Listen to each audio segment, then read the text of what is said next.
ustedes, el Museo Iconográfico del Quijote, que nos convoca, forman parte de la materia, de la entrada, diría yo, también de la sustancia de este libro que se titula Don Quijote y la máquina encantadora, recientemente publicado por la Universidad Iberoamericana y la Universidad Veracruzana, que con gusto entrego en este momento al Museo Iconográfico del Quijote, y donde desfilan y aparecen algunas de las personas con las que he tenido la oportunidad de colaborar en el marco de este museo, de estos actos organizados por el museo, como fueron nuestro querido amigo Ernesto de la Peña, Ignacio Padilla o Sergio Fernández. Entonces, pues eso es como una pequeña prenda de la importancia que reviste para mí el estar aquí con ustedes. Y también, por si fuera poco, compartiría con ustedes una anécdota para entrar en materia. En los años 50, don Eulalio Ferrer, incansable promotor, literario, editorial, muy comprometido con el medio y con los intermedios, animó la publicación de un periódico taurino que solo salía una vez por semana, llamado Claridades, y ese periódico taurino traía un suplemento literario, el suplemento literario de Claridades. Ese suplemento literario formaba parte de la colección de don Eulalio Ferrer, que se entregó al Colegio de México por el designio, pero por los avatares de la lógica de la distribución de los libros, finalmente, de los acervos, finalmente la colección de Claridades, que yo creía desaparecida, se encontró y está bajo resguardo en el Colegio de San Luis. En Claridades se dieron cita, bajo la tutela de don Eulalio, una serie de amistades y de amigos, como fueron Octavio Paz, Tomás Segovia, Álvaro Mutis, Yomí García Asco y un gran espectro de personalidades de la época. Y Octavio Paz publicó ahí dos veces, en abril, el 30 de abril de 59 y el 7 de mayo también del 59, unos pequeños fragmentos de los cuales hay muestras editadas en el libro Corriente Alterna, y otras no están editadas, no están recogidas en libro. Por ejemplo, la reseña que hace Octavio Paz de Los Amantes en la película de Luis Mal de aquella época. Bueno, lo coincidente o la casualidad, la bendición, es que hoy en la mañana, me importa al mundo, le pedí permiso para entrar a la computadora y descubrí con gran emoción que finalmente habían aparecido los artículos de Claridades que yo andaba buscando,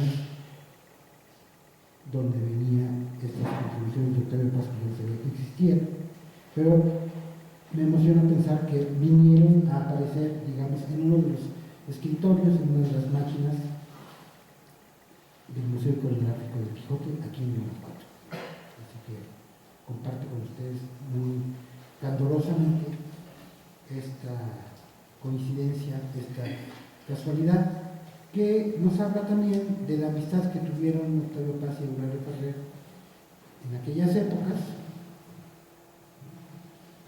Los otros episodios que cuenta Paz aquí tienen que ver con la salida de la obra de Luis Cernuda, con la publicación del volcán de Marco Naui, con el pintor Fernando de Cislo. Esos otros artículos sí están recogidos en Corriente Alterna, que es un libro muy singular de Paz, publicado poco antes que Postdata, en la editorial Siglo XXI, con el cual Paz quería hacer patente su apoyo a Arnaldo Orfila, y se decidió a publicar este libro, Corriente Alterna, que es en cierto modo un libro muy mexicano, muy de la época, de estas cositas sueltas, de las cuales Alfonso Reyes era el maestro, en sus burlas veras, en sus marginarias, y de las cuales había antecedentes, por ejemplo, en los artículos de su amigo de Octavio Orfila, que es nuestro maestro querido Jaime García Terrés, en la sección La Feria de los Días. Estas pequeñas, como diría Eugenio Dors, glosas, apostillas. Bueno, Corriente Alterna de Octavio Paz, Andando el Tiempo, Mercado de Realidades, auspiciado por Eulalio Ferrer, me llegó entonces acá. Pero el tema de la conferencia, de la charla, yo quisiera desarrollar ahora, es otro, y tiene que ver con la dedicatoria que hace Octavio Paz a Eulalio Ferrer de un soneto, un poema muy singular, titulado La Dulcinea de Marcel Duchamp, que es un libro que está incluido, un soneto que está incluido en el libro Árbol Adentro, su último libro de poesía, y podríamos decir en cierto modo su testamento poético. En este poema conviven el epitafio y el ejercicio preparatorio preliminar de la muerte. Y me dice Onofre Sánchez que el original de este soneto se encuentra aquí en el museo, en los archivos del museo, y pues nos felicitamos de que así sea. Voy a dar lectura al soneto La Dulcinea de Marcel Duchamp a Eulalio Ferrer. Metafísica estáis, hago striptease, como pila. Ardua pero plausible, la pintura cambia la blanca tela en pardo llano, y en Dulcinea al polvo castellano, torbellino resuelto en escultura. Transeúnte de París en su figura, molino de ficciones, inhumano rigor y geometría, Eros tirano, desnuda en 5 chorros su estatura. Mujer en rotación que se disgrega y de surtidor de sesgos y reflejos, mientras más se desviste, más se niega, la mente es una cámara de espejos, invisible en el cuadro. Dulcinea perdura, fue mujer y ya es idea. Al soneto, la Dulcinea de Marcel Duchamp lo va a enmarcar como una especie de María Luisa, una nota titulada Retrato de Dulcinea del propio Paz, que por cierto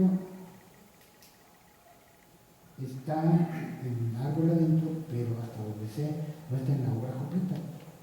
Esos misterios. Dice Paz: en 1911 Marcel Duchamp vio a una joven en la calle de Neuilly. No le dirigió la palabra, pero su imagen fue el modelo de un cuadro que llamó el Retrato de Dulcinea. La joven está representada 5 veces desde ángulos diferentes. En cada una de ellas aparece más desvestida hasta la total desnudez. Un surtidor que se divide en 5 chorros, ni exactamente cubista ni futurista, aunque Duchamp se propuso, como los pintores de esa tendencia, expresar distintos aspectos y momentos de un objeto. Este cuadro prefigura a la novia desnudada por sus solteros aún. La fiancée mise à nu par ses célibataires même. El retrato de esa Dulcinea, imaginaria como la de Don Quijote, es el momento inicial de la larga anamorfosis, que es toda la obra de Duchamp. de una muchacha desnuda, la aparición a la idea, la aparición, la forma, a la muchacha otra vez la presencia. Hasta ahí pasa. Nos encontramos esta palabra maravillosa, anamorfosis, que es la palabra que evoca la transformación de algo en su propio arquetipo. Ana es para atrás como Anastasia, y va en contra de esa palabra de metamorfosis, que es lo que cambia hacia el otro. En anamorfosis, la anamorfosis es hacia su propia esencia. Esta imagen de la fiancée mise en par ses célibataires, no la tenemos presente. Yo lamentablemente no la traje a esta plática, de haberlo hecho, fotografiada, pero se lo pueden imaginar porque es, como dice el propio Paz en el soneto, es un molino de fricciones, inhumano rigor y geometría, Eros tirana, desnuda en 5 chorros su estatura. Es decir, es una armazón de 5 alambres, que más se parece a una estructura de una nave espacial, a una Venus, y que en el proceso de decantación del vanguardismo de Duchamp representaba a la mujer. Tiene más que ver con la Eva futura de Villiers de l'Isle-Adam, tiene más que ver con algunas fantasías femeninas de Brancusi, por ejemplo, a quien le gustaba esculpir personalidades o personas filiformes con un alambre, que con la Dulcinea, digamos, que imagina o podía imaginar una Don San Lorenzo, un Gustadore, es más bien todo lo contrario. Es una figura metálica, escueta, y como diría más adelante, Gilles Deleuze, la fiancée mise en par ses célibataires es un ejemplo muy claro de máquina deseante, es decir, de una máquina del deseo, donde lo que se está poniendo en representación no es otra cosa sino el anhelar, el desear, el ir en busca de algo. Y ese es el motivo que desencadena el poema de Paz dedicado al Gran de Ferrer. La asociación entre Duchamp y Cervantes es uno de esos saltos al que tiene acostumbrado el lector Octavio Paz, un avatar, él, de Hanuman, que brincaba de la India a Ceilán. Y Octavio Paz pues brincaba de Cervantes a Duchamp. Cabe observar también el juego en que se desdobla la afirmación metafísico estáis, dice el burro de Sancho a Rocinante, mientras que en el epígrafe de Paz el no comer se resuelve en desnudez y despojo, plantando así como en el laboratorio de la analogía pasiana las entidades se adelgazan en un segundo grado hasta quizás la desaparición. En el trasfondo del soneto resuena el tambor de Francisco de Quevedo y el Parnaso español, del cual Cervantes forma parte. Pero recordemos el soneto dialogado entre Babieca y Rocinante, que figura al principio de la primera parte. Leo el soneto. ¿Cómo estás, Rocinante, tan delgado? Porque nunca se come y se trabaja, pues que es de la cebada y de la paja, no me deja ni amo ni un bocado. No me deja ni amo ni un bocado. Anda, Señor, que estáis muy malcriado, pues vuestra lengua de asno al amo ultraja. Asno se es de la cuna a la mortaja. ¿Queréislo ver? Miradlo enamorado. ¿Es necesidad amar? No. ¿Es necesidad amar? No es gran prudencia. Metafísico estáis, es que no como. Quejaos del escudero no es bastante, ¿cómo ha de quejar en mi dolencia si el amo y escudero mayordomo son tan rocines como Rocinante? Hasta ahí el poema de Cervantes. Y Francisco Rico nos dice en una nota que este metafísico se da en el sentido de muy delgado por lo sutil de la metafísica y por comparación implícita con el adjetivo ético, moral y también tuberculoso. Florencio Sevilla coincide básicamente en esta nota en relación con el metafísico Stanzi. Así pues vemos que Don Quijote se pasea despreocupadamente por las páginas de Árbol Adentro, cuya madera está impregnada de sabor salvatino. Sobra decir que la dura realidad de las dulcineas de la calle, que se ganan la vida en el trottoir haciendo striptease, las lleva a la esbeltez forzosa, cuando no a la anorexia. La repugnancia por la comida, el hartazgo, se da en el universo sublimado de las artes con una tendencia al despojamiento y al minimalismo, del cual será exponente Octavio Paz y finalmente Marcel Duchamp. Striptease, anorexia y ocaso de las vanguardias riman en el diccionario de las escrituras del imaginario en Octavio Paz. Y de esa voluntad ascética participa Duchamp. Y por ahí andan los niños que Paz le hace a su amigo y mecenas Eulalio Ferrer, fundador del Museo Iconográfico del Quijote en Guanajuato, donde precisamente vemos todo lo contrario, la profusión de las imágenes y la tentación de la representación, en la cual el despojamiento, el minimalismo no siempre está presente. El anti-Duchamp en el arte moderno sería Salvador Dalí. Por eso traje las imágenes que vamos a empezar a ver en un momentito. Porque Salvador Dalí era lector, como también lo fue Paz y también lo fue Eulalio Ferrer, de Montaigne, a quien cita don Eulalio en el libro sobre los orígenes de la publicidad, que está aquí en venta, y a quien cita Paz en varios momentos de El Árbol Adentro y de toda su obra. Y ese Salvador Dalí, en cierto modo, digo, es el anti-Duchamp, porque si Dalí apuesta a la hiperrepresentación, Duchamp va a apostar a la no representación, a la ilusión y a la no significación. En fin, en esta conjunción clarividente se van a engranar o relacionar dos espacios. En primer lugar, Francia, la del surrealismo y la vanguardia, y en segundo lugar, España, la de los Austrias y la de Don Quijote. El poema de Paz sugiere la velocidad dialéctica que podía darse con una corriente entre ambos sobrevivientes de la noche larga de la historia que les tocó a ambos vivir y compartir. Esa noche hecha de torturas, holocaustos, violencia, fusilamiento.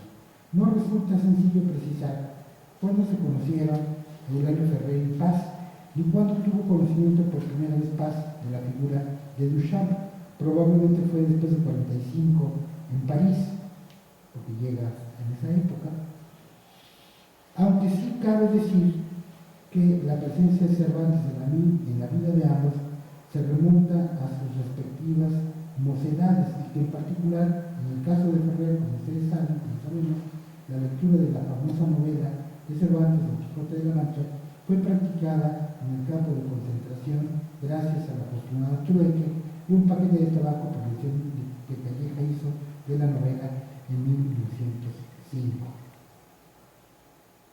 A Eulalio Ferrer, esa lectura le cambiaría la vida, igual por cierto que a otro personaje que es también amigo de ambos, León Felipe, a quien también la lectura de Don Quijote en la prisión le haría ver en adelante los días y la noche de otro modo, y en cierto modo podríamos decir que la lectura del Quijote que hizo León Felipe lo va a hacer un poeta que va a cambiar el ejercicio de una poesía relativamente modernista a una poesía profética, y lo va a convertir no a la religión de Cervantes, sino a la religión de Shakespeare, que es, por cierto, contemporáneo de Cervantes y en cierto modo el Cervantes inglés, por así decirlo.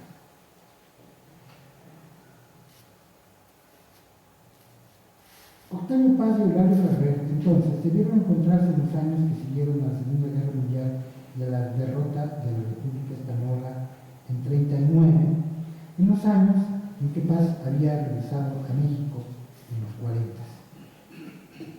Como Paz regresaba del Congreso de Intelectuales en Valencia en 37, y ahí a donde había sido invitado por Rafael Alberti y Pablo Neruda, y conocería ahí a Miguel Hernández, al cual dedica una inolvidable página, Recoger esa voz, incluida en Corriente Alterna. En esa página, por cierto, se dice que lo mejor que uno puede hacer con un muerto en su homenaje es olvidarlo, y en cierto modo olvidarse de él, como diría María Zambrano. Hernández es con cernuda una de las voces con las que mayor afinidad tiene Paz, y Paz, recordémoslo, había colaborado en Laurel con Villaurrutia y Juan Gil Albert para la creación de esa antología de la poesía hispanoamericana. Por su parte, Eulalia Ferrer había participado en las Juventudes Socialistas, editado un periódico y sido confinado en el campo de concentración de Algerés, en el sur de Francia. En Francia había estado, como decimos, entre alambradas en 39, y si no es posible precisar con exactitud cuándo se conocieron, sí es en cambio posible determinar que Paz colaboró en el suplemento literario del periódico taurino, fundado y animado por Eulalia Ferrer, con una sección Andando el Tiempo, en la cual publicaría hacia 1959 algunas páginas de su libro Corriente Alterna. Aquí está.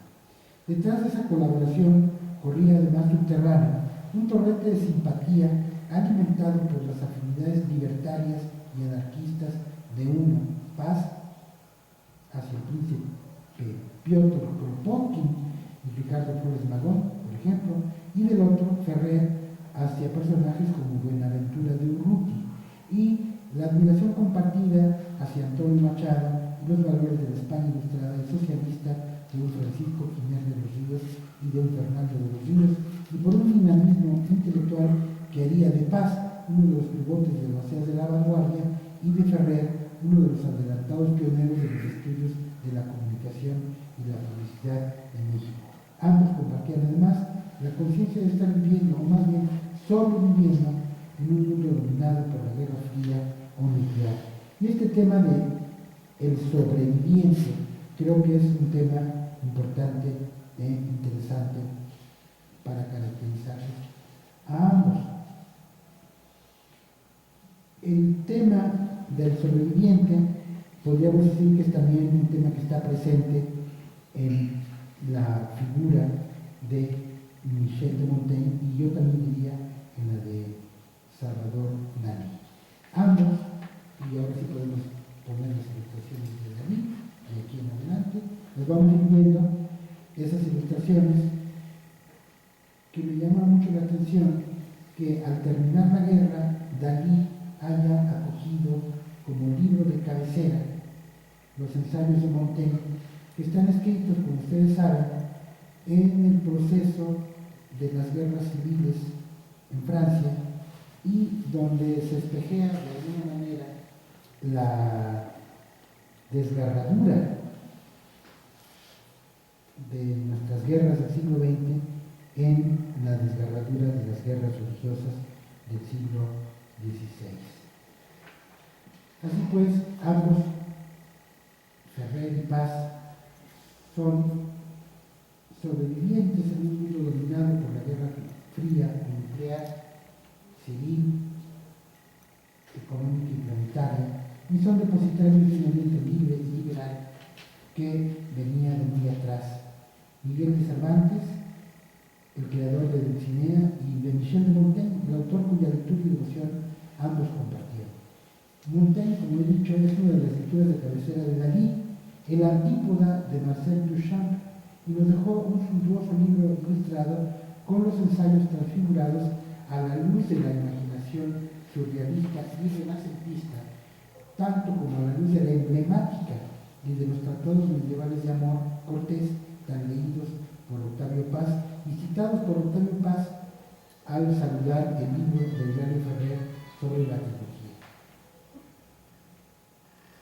Bueno, vean cómo en la imaginación de Dalí el tema del muerto que anda entre los vivos está presente, es un tema muy nuestro, muy mexicano, pero es también un tema renacentista que tiene que ver con este motivo medieval de la danza macabra. Montaigne fue leído por Eulalio Ferrer, como consta en el libro sobre los orígenes de la publicidad, y por supuesto por Octavio Paz, quien lo cita desde sus escritos más tempranos. Por ejemplo, hay una cita de Octavio Paz que dice que Montaigne sabía más sobre los mexicanos que muchos mexicanistas del siglo XX, y era otra de las, digamos, afinidades que compartían estos dos escritores. El diálogo de Duchamp y de Cervantes, a través de los cuentos de Octavio Paz y de Eulalio Ferrer, está además naturalmente inscrito en un horizonte a la crítica de la civilización que les toca vivir y heredar para nosotros. Las imágenes que vemos de Dalí nos van a mostrar, por una parte, una tentación hacia la figuración renacentista, pasada por la figuración de alguna manera cubista, surrealista, y donde el elemento de la desgarradura, de la tortura, de la muerte en la vida, está muy presente.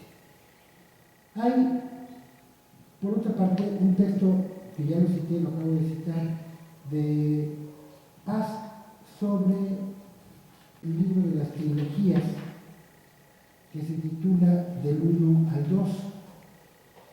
Y en este texto, que no lo voy a leer y no lo voy a glosar, pero sí quisiera tocar varias cosas, que es uno de los textos, el de las trilogías, más concentrados, más comprometidos y más provocadores de Octavio Paz, no solo en relación con la obra propiamente dicha de don Eulario, que tenía la idea inspirada por Pericles de que el 3 domina el orden del mundo, sino que hay otras posibilidades de lectura, como por ejemplo la lectura en función de un 4 o de un 5, según las culturas prehispánicas que vivía Paz. En este texto de Paz conviven, por una parte, las alusiones a la cultura griega clásica de Pericles con las alusiones a las lecturas secretas o prohibidas, o más o menos conocidas, si ustedes quieren, entre los surrealistas, de los tratados amorosos de emblemática del siglo XVI y del XVII. Y hay también en este texto dedicado a Eulario otras dos personalidades que están muy presentes en la obra intelectual de Paz, en su estructura de razonamiento, que son por una parte Georges Dumézil y el otro es Georges Duby. Los dos son creadores de un lenguaje que tiene que ver con el 3, en el caso de Duby, las 3 órdenes del feudalismo, y en el caso de Dumézil, la ideología tripartita de los europeos, que tiene que ver con lo que también dice Gellner, de el libro, el arado y la espada. A eso se añade la lectura de este libro secreto, diría yo, de alquimia, que conoce Octavio Paz y que comparte en su lectura hacia Eulalio Ferrer, que es el libro de Andrés del Capellán, El Tratado de Amor Cortés, que es un libro gobernado por las tríadas y es un libro de emblemática.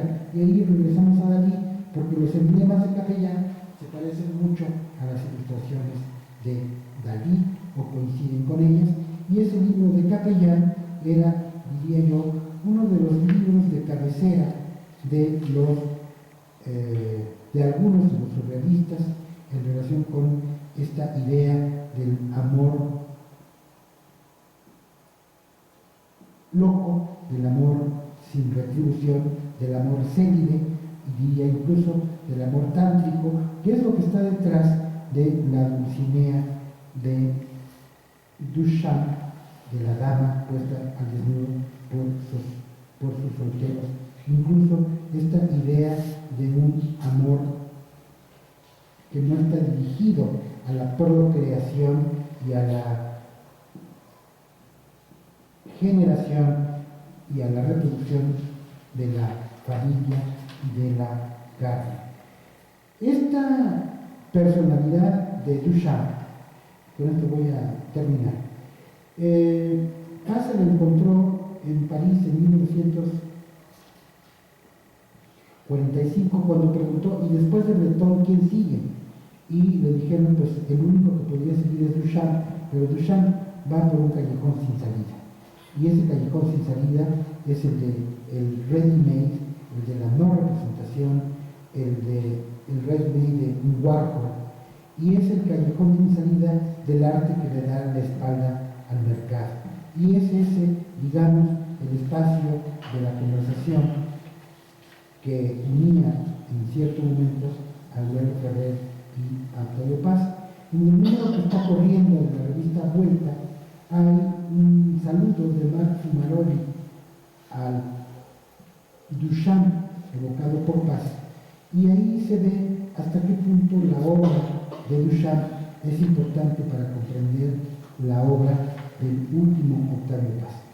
Esta figura de Duchamp, a su vez, tiene conexiones por su anarquismo y por su voluntad de no figuración con muchos de los personajes que atraviesan la novela, hablan en español de Eulalia Ferrer, y estas son algunas de las afinidades que se podrían, digamos, seguir trabajando, que quise compartir para ustedes en esta desordenada exposición de mis notas de lectura para poner juntos a dos amigos en el espacio del tiempo, de las ideas, y yo diría sobre todo también de la sensibilidad. Terminaría diciendo que hay una cierta sincronía, una cierta telepatía, una cierta convergencia, y por eso el título de esta conversación, entre Eulalia Ferrer y Octavio Paz, hay un espacio de convergencia. Muchas gracias.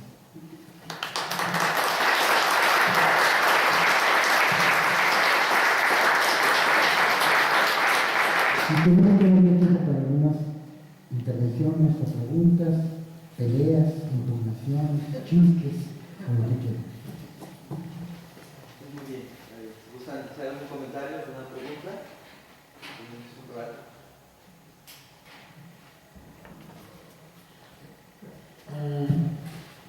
Sí, que nada más es un comentario. El otro día dije, voy a hacer un comentario, me dijo la doctora, pero es una pregunta, ¿verdad? Es un comentario, maestro Castañón. Es muy interesante.